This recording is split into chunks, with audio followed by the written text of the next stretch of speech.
para sa panalangin ng mga batang magsisipagtapos. Sa pangunguna ni Sinal Gerson F. Cruz, batang nagkamit ng pangalawang karangalang banggit.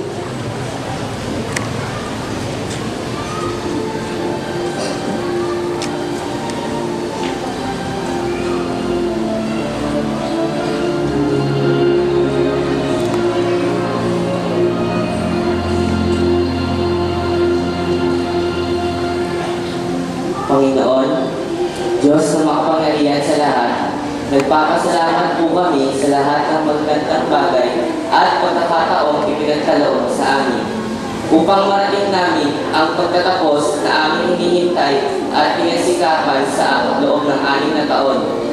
Salamat po sa aming mga magulang na siyang sumubaybay sa aming pag-aaral at pang-araw-araw na gawain.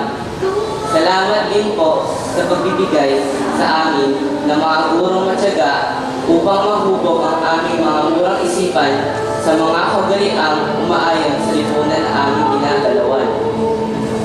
Basbasan mo po ang mga pamunuang umuukit sa ating bansa, sa mga paaralan, bayan at pamayanan.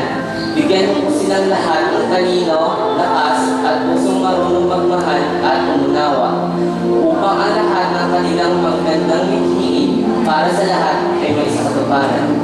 Hinihingi po namin ang lahat ng ito sa ngalan ni Jesus. Manatili po tayo nakatayo at makiisa po tayo sa pambungad na awit, Hilig Valenzuela. Sa pamumuno ni Luis Ann Dominic R. Alave, batang nagkamit ng 3 karangalang banggit.